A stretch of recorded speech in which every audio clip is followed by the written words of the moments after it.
Bonsoir, bienvenue aux 18h de ce 21 mai. Voici les titres.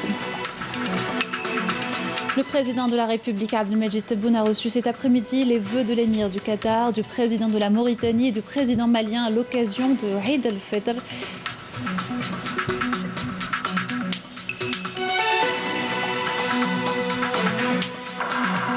Obligation du port du masque de protection sanitaire dès le premier jour de Eid al-Fitr.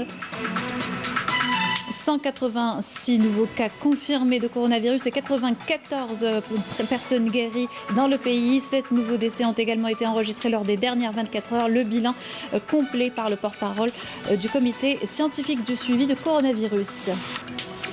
Puis obligation du port du masque sanitaire dès le premier jour de Eid al-Fitr. Le ministre de la Santé annonce la distribution de 7 millions de masques. L'opération a débuté dans tout le territoire national.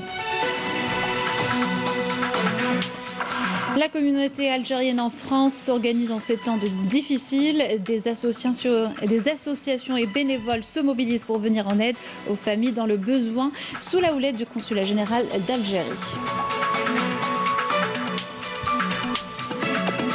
Les Algériens s'apprêtent à passer Eid al-Fitr dans des conditions particulières. Certains tiennent à perpétrer les traditions malgré la crise. Comment se prépare-t-il? Reportage dans notre édition. Bonjour à tous, je vous le disais en titre, le président de la République Abdelmadjid Tebboune a reçu cet après-midi un appel téléphonique de l'émir du Qatar, Cheikh Tamim Ben Hamad Al Thani, dans lequel il lui a présenté ainsi qu'à l'ensemble du peuple algérien ses vœux de santé et de bonheur et davantage de prospérité et de développement. Le président de la République a remercié l'émir du Qatar et lui a présenté à son tour ses vœux à l'occasion de Eid al-Fitr, implorant Dieu de Tout-Puissant de renouveler pareille occasion pour les deux peuples et l'ensemble de la communauté musulmane dans la santé, le bonheur et la prospérité. Le président de la République, Abdelmadjid Tebboune, a reçu cet après-midi également un appel téléphonique de son frère Mohamed Ould Cheikh El Ghazouani, président de la République islamique de Mauritanie, qui lui a présenté ses vœux les meilleurs à l'occasion de Eid al-Fitr, souhaitant au peuple algérien davantage de progrès et de prospérité, précise un communiqué de la présidence.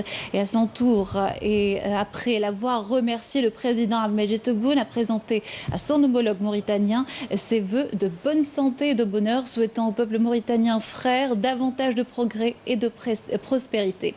À cette occasion, les deux présidents ont échangé sur la situation sanitaire dans leurs pays respectifs, se disant satisfaits des résultats obtenus dans la lutte contre la propagation de l'épidémie de coronavirus, conclut le communiqué. Et puis le président de la République a reçu également les vœux du président malien à l'occasion de Eid al-Fitr, des vœux qui ont été rendus par le président de la République, souhaitant prospérité aux deux peuples frères.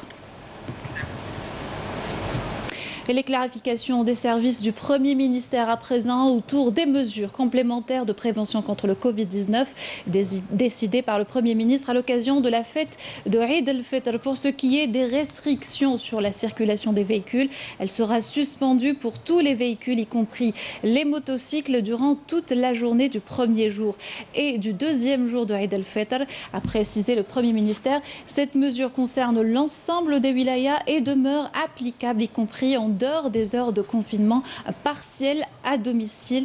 Pour rappel, le confinement a été renforcé et prévu de 13h jusqu'au lendemain 7h du matin. Le comité scientifique de suivi de l'évolution du coronavirus s'est réuni aujourd'hui au siège du ministère de la Santé pour annoncer le bilan quotidien de la pandémie de Covid-19 en Algérie. On écoute le docteur Djamel Fourar, porte-parole du comité scientifique. Ce jeudi 21 mai 2020, la situation épidémiologique globale de la Covid-19 en Algérie sur la base des notifications et des résultats des laboratoires de virologie au cours des 24 dernières heures est la suivante. Concernant les principaux indicateurs, il a été enregistré 186 nouveaux cas, 406 tests négatifs, 94 patients guéris, 32 patients en soins intensifs et 7 nouveaux décès. Dans le détail, avec les 186 nouveaux cas confirmés, le total cumulé des cas est de 7 728, soit une incidence nationale de 17,6 cas pour 100 000 habitants, 29 wilayas ont une incidence pour 100 000 habitants inférieure à la moyenne nationale et 14 wilayas n'ont pas déclaré de cas durant les 24 dernières heures. Alger, Oran, Sétif, Tipaza et Ouargla ont enregistré le plus grand nombre de cas. Concernant les décès, les 7 nouveaux décès ont été enregistrés, 2 à Constantine et 1 à Alger, Médéa, Ain Temouchen, Tiaret et Ouargla. Le nombre cumulé de décès est de 575, sachant que 66% des patients décédés sont âgés de 65 ans et plus.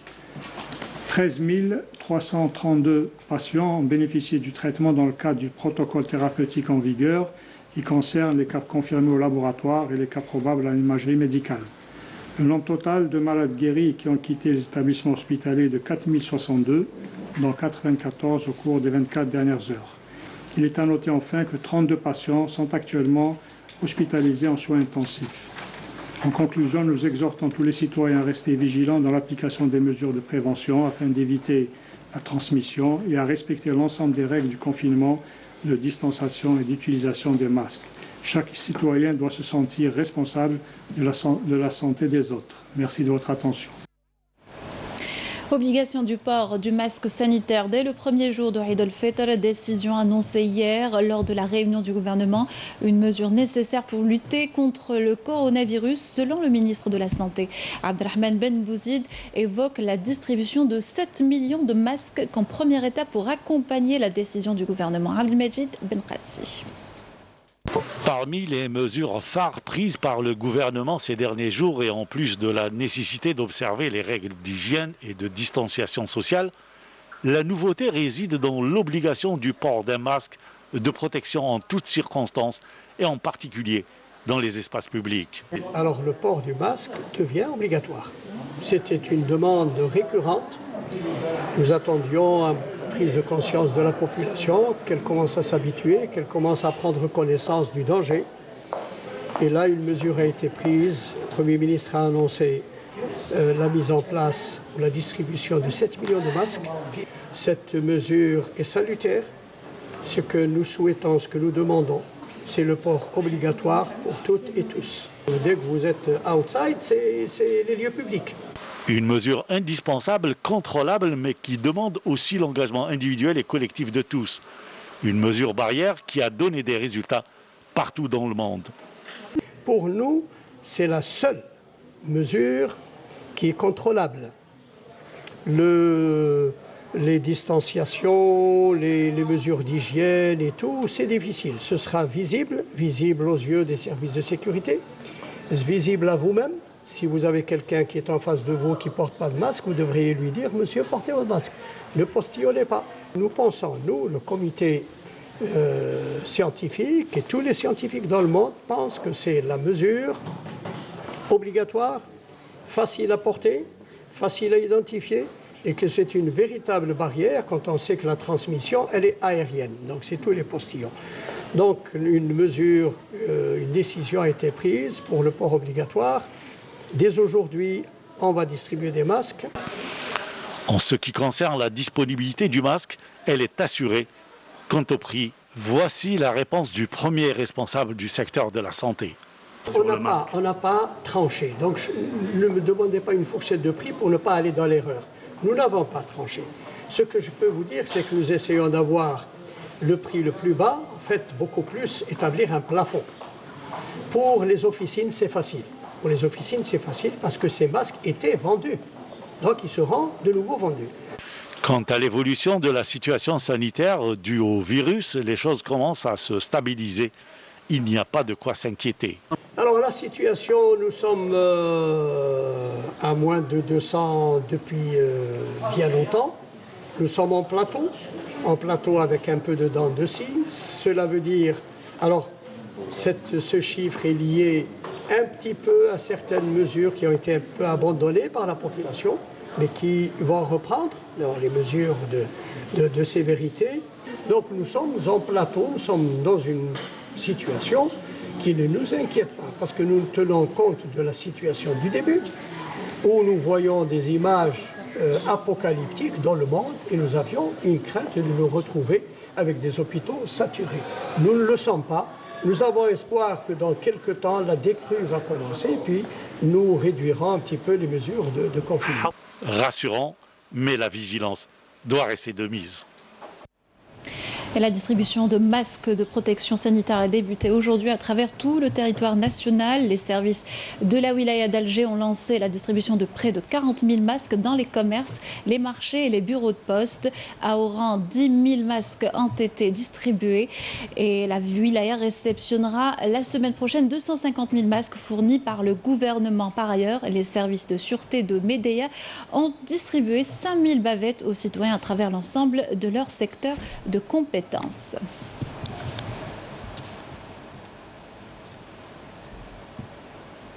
La situation épidémiologique est stable selon les propos du ministre de la Santé qui a instruit cette semaine la reprise progressive des services autres que le Covid-19. Exemple à l'EPH de Tamanrasset où le travail se fait normalement. La wilaya n'a pas enregistré de cas de coronavirus depuis près de 2 semaines. Des mesures préventives drastiques ont été prises par cet établissement public hospitalier pour prendre éventuellement en charge des patients atteints de Covid-19. Nous avons réservé 347 lits aux malades atteints de coronavirus. Pour ce qui est des prélèvements en vue du dépistage, ils sont effectués ici. Ils sont ensuite envoyés soit à Ouargla ou à Alger. À notre niveau, nous faisons le dépistage au moyen d'un scanner et de tests rapides. En marge de ces dispositions et des mesures prises pour éviter tout risque de contamination au Covid-19, les autres services continuent d'accueillir les malades, notamment les enfants devant recevoir leur vaccin. Nous ne badinons pas avec les mesures préventives et les gestes barrières, d'autant qu'il n'est pas évident de faire la dissociation entre un patient qui fait de l'asthme ou un autre atteint de coronavirus ou une autre pathologie similaire, d'autant que les symptômes du Covid-19 évoluent.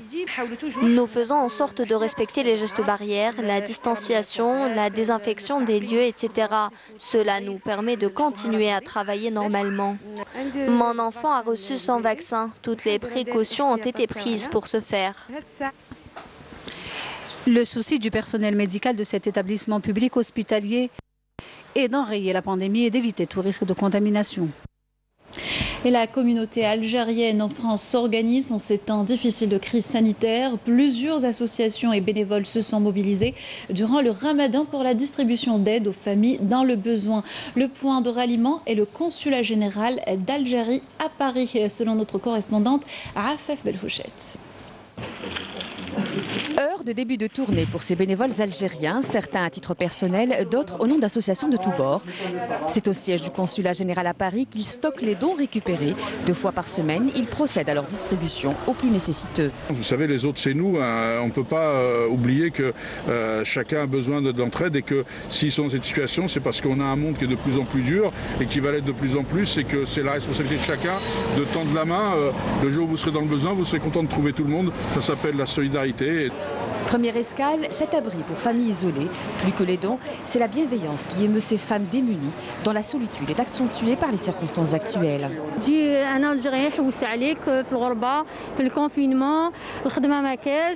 Donc ça me fait plaisir. Déjà, on est bloqué 2 mois ici avec nos enfants. Beaucoup plus. حبوا بلادنا احنا اخترنا العيشه هذه الحمد لله يا رب.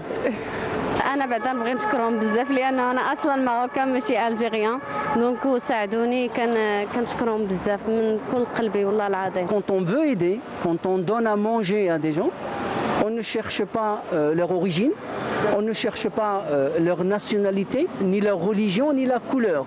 En effet, tout le monde peut être en proie à la précarité, comme ces réfugiés subsahariens, destinataires également de plusieurs dons en cette fin du mois sacré. Merci beaucoup et voilà tout ce que vous avez fait et puis bon Dieu. Une solidarité interassociative qui bénéficie du soutien logistique du consulat général à Paris, même si l'administration ne peut être en elle-même un bailleur de fonds ou un mécène. Quel a été notre rôle? De rassembler tout ce beau monde, de fédérer de recadrer, d'organiser parfois, de faciliter et nous sommes honorés de pouvoir accompagner toutes ces actions en tant qu'administration algérienne à l'étranger. L'administration consulaire qui a également réouvert l'ensemble de ses services dès la levée du confinement en France, dans le respect des directives de prévention et de lutte contre la Covid-19. Il y a pas mal de mesures qui sont respectées, la distanciation, l'hydroalcoolique à l'entrée, etc., etc. Tout ça, c'est des mesures qui permettent de nous protéger nous, ainsi que notre santé, et ça, je peux que saluer. Pour rappel, une permanence avait été assurée pour les urgences tout au long de la période du confinement, assumant ainsi la continuité du service public. Dans un tout autre registre, ce véritable bras de fer qui s'est engagé entre les parents d'élèves et les écoles privées pour cause le paiement des honoraires du 3e trimestre qui n'a pas été dispensé à cause du coronavirus. Une véritable guerre des SMS, des textes et des mails entre écoles privées et parents d'élèves qui s'est invitée sur la toile. Reportage de Naïma Haouch. À coups de communiqués, d'SMS et de mails, les directeurs des écoles privées bombardent les parents d'élèves pour s'acquitter des frais du 3e trimestre, ce qui a provoqué l'ire des parents. La toile s'enflamme. Se sentant désabusés, les parents d'élèves réagissent, mais préfèrent garder l'anonymat de peur de représailles. C'est un abus, il y a même une exigence de la direction de payer sous peine d'avoir des représailles même. On s'est présenté à l'école pour voir s'il y a du nouveau.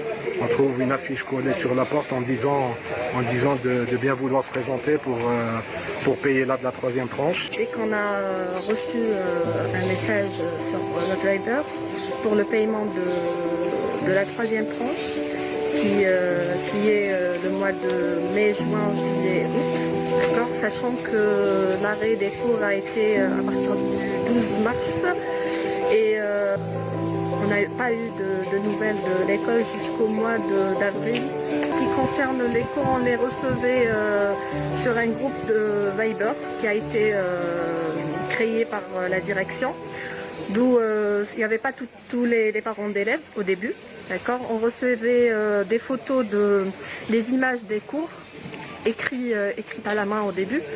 Et c'est aux parents d'élèves de faire et le cours et l'exercice. Nous leur demandons de prendre en considération notre état, les conditions dans lesquelles les parents vivent. Nous avons contacté plusieurs écoles privées, mais aucune n'a souhaité répondre à nos questions, même celles qui ont opté pour l'annulation des frais. Pour l'Association nationale des parents d'élèves, la mauvaise gestion, le manque de communication et le manque d'un contrat national commun répondant aux normes sont à l'origine de ce bras de fer. Nous allons jouer le rôle de médiateur. Pourquoi? Parce que nous savons aujourd'hui qu'il y a un conflit. Il faut que ça soit clair et dans réglementé et clair, et que le cahier de charge soit réétudié et revu par la tutelle. Dans ce cas précis, on parle de 2 tutelles, à savoir le ministère de l'Éducation pour l'aspect pédagogique et le commerce pour le côté commercial. Pour tenter de mieux comprendre le problème, nous nous sommes rapprochés du conseiller juridique de l'Association nationale du consommateur. En cas de force majeure, bon, les lois le prévoient de toute manière. En cas de force majeure, on est tombé dans un réel problème juridique. Est-ce que c'est une faille juridique? Est-ce que ça ne l'est pas? Là, c'est discutable. Maintenant, avant de parler de droit, là, on parlerait beaucoup plus d'éthique. Est-ce que, éthiquement parlant, on peut imposer à des parents d'élèves, donc à des clients, de payer des tranches? En fait, ces tranches-là, en réalité, c'est une obligation dans le cas où le service aurait été rempli par les écoles. En droit des contrats, on appelle aussi dans le domaine du droit des obligations, on ne peut imposer à la partie, c'est-à-dire au contractant, de remplir ses engagements que lorsqu'on lui fournit ce service. On a essayé de jongler entre les deux en proposant à ces écoles-là de ne faire payer que les charges fixes, à savoir le loyer, l'électricité qui n'a pas été payée auparavant et tout ça. En attendant les réactions des autorités compétentes, à savoir les ministères de l'Éducation nationale et du Commerce, contactés à plusieurs reprises mais en vain, le torchon continue de brûler entre parents d'élèves et écoles privées. Direction Boumerdès où la campagne de pêche est bien engagée. La production maritime est abondante selon les professionnels, mais la mercuriale reste au plus haut. Yamina Saïdji. La campagne de pêche se poursuit en haute mer depuis le début du mois de mai. Dans la wilaya de Boumerdès, les prévisions annoncent une courbe ascendante avant d'atteindre un pic prévu selon les spécialistes pour le mois d'octobre. Concernant la production maritime au niveau de la wilaya de Boumerdès, nous avons enregistré plus de 3600 tonnes depuis début janvier, une tonne de moins comparée à l'an dernier. Le poisson est disponible et en quantité suffisante. Malgré une production abondante, les prix restent relativement élevés au niveau des points de vente. À la poissonnerie de Cap du Net, les clients venus nombreux faire leurs achats repartent pour la plupart déçus. J'ai envie de manger du poisson mais je ne peux pas en acheter. Même une petite quantité ne serait pas suffisante pour les membres de ma famille. C'est bon par rapport au joueur. Les prix sont moins élevés ici, il suffit de prendre des petites quantités. Nos prix sont abordables. Nous vendons la crevette à 2300 dinars. Ailleurs, les prix atteignent les 3500 dinars. Plus la demande est forte, plus les prix augmentent. Si la demande est faible, alors les prix baissent. Il est à noter que nous avons une riche production halieutique face à une forte demande. Les explications sont nombreuses, mais le résultat reste le même. Les prix sont toujours inaccessibles pour les petites et moyennes bourses. Ce communiqué à présent, le président de l'autorité de régulation de l'audiovisuel a convoqué la responsable de la chaîne de télévision privée An-Nahar suite à de dangereux dépassements constatés lors de l'émission Conseillez-moi. Le dépassement réside dans la mise en cause, plutôt en question, de la fatwa du ministère des Affaires religieuses et des Warf concernant la possibilité de donner la zakat avant Eid al-Fitr. La responsable de la chaîne a été appelée à respecter l'ordre public, l'intérêt général et l'application de la loi et de ne pas courir après le gain facile. Le communiqué de l'ARA précise que la responsable de la chaîne a reçu favorablement l'action de l'autorité présentant les excuses de la chaîne suite à ce dépassement de la part du présentateur assurant son respect de la tutelle religieuse nationale. La responsable de la chaîne affirme avoir demandé au présentateur de présenter ses excuses et de revenir sur ses propos dangereux. Pour rappel, ce communiqué de la RAV fait suite d'une plainte du ministère des Affaires religieuses. Autre communiqué du ministère de la Défense nationale, dans le cadre de la lutte antiterroriste, un détachement de l'ANP a découvert et détruit hier, lors d'une opération de recherche et de ratissage menée dans la zone de Bourj Tahar, daïra de Sharfa, wilaya de Djidjel, 4 casemates pour terroristes et saisi une paire de jumelles, une plaque photovoltaïque, 7 micros portables ainsi que des outils et des accessoires informatiques et d'autres objets, tandis qu'un autre détachement a détruit 6 casemates pour terroristes à Bir Hater, wilaya de Tepeza.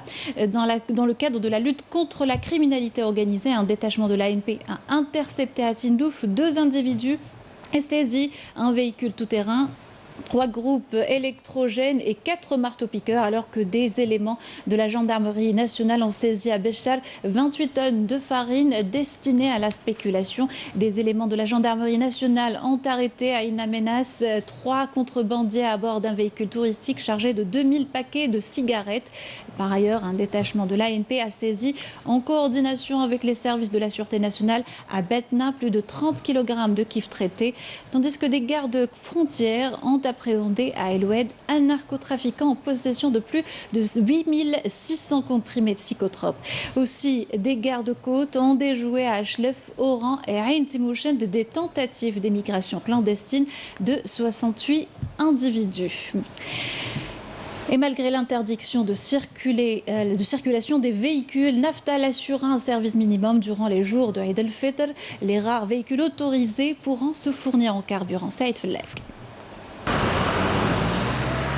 Alors que la circulation des véhicules, y compris les motocycles, va être suspendue entre les wilayas et à l'intérieur des villes durant les 2 jours de l'Aïd el-Fitr, Naftal précise que la permanence sera toutefois assurée sur l'ensemble de son réseau de stations-service pour les besoins d'urgence et exceptionnels, notamment ceux qui concernent les ambulances, les véhicules des corps constitués ainsi que les besoins des citoyens disposant d'autorisation de circulation.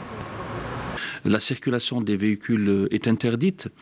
Toutefois, Naftal gardera des permanences au niveau de l'ensemble de ces stations sur le territoire national parce qu'on sait pertinemment qu'il y aura toujours des véhicules ou des institutions qui seront autorisés à circuler, qui seront dotés bien sûr d'autorisation de circulation. Bien évidemment, le confinement partiel que connaît notre pays depuis plus de 2 mois maintenant a eu des répercussions négatives sur les finances de la société étatique. Il était tout à fait clair depuis le début que les ventes allaient baisser. Ce qui c'est arrivé parce que la circulation a diminué par rapport aux mesures, notamment l'arrêt de la circulation des transports publics, l'arrêt de certains chantiers, de certains travaux, ce qui a réduit tout au début le chiffre d'affaires de Naftal de pratiquement d'un petit peu plus de 50%.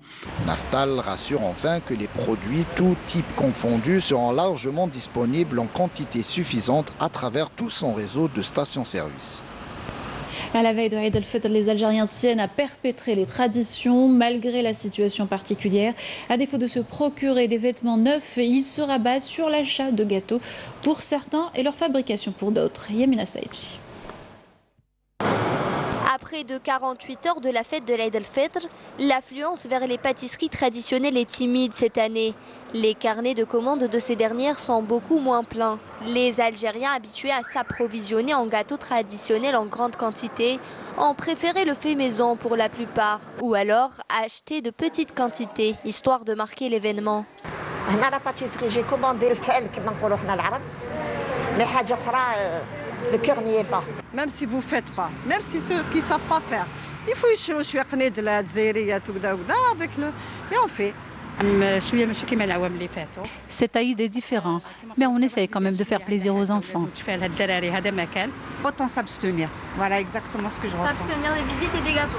De faire des gâteaux, parce qu'en réalité, personne ne vient vous rendre visite. Si pour certains, la conjoncture n'impose pas la confection de gâteaux, pour d'autres, cette tradition reste sacrée. C'est le cas de Nabila, la pâtissière à qui nous avons rendu visite. Elle nous a exposé ses précieuses gourmandises. Ils ne sont pas branchés gâteaux, mais ça n'empêche que, c'est un Aïd très très différent par rapport à ce qui se passe, la pandémie. Les femmes qui travaillent, elles ne travaillent pas, alors la plupart elles préfèrent le gâteau et tout. Le plus demandé c'est le makrout. Voilà, c'est le makrout traditionnel, c'est un makrout revisité. Beaucoup plus tcharek l'ariane, krikat, les trop demandés, et beaucoup plus les sablés pour les enfants. Une tradition de l'Aïd est bien ancrée dans les cœurs des Algériens. La préparation des gâteaux se fera cette année malgré cette conjoncture exceptionnelle, une manière de perpétuer l'esprit de cette fête. Et les plus jeunes s'en donnent à cœur joie. Avec cette touche positive, nous arrivons à la fin de notre journal. Merci de l'avoir suivi. Je vous souhaite une excellente soirée sur Canal Algérie.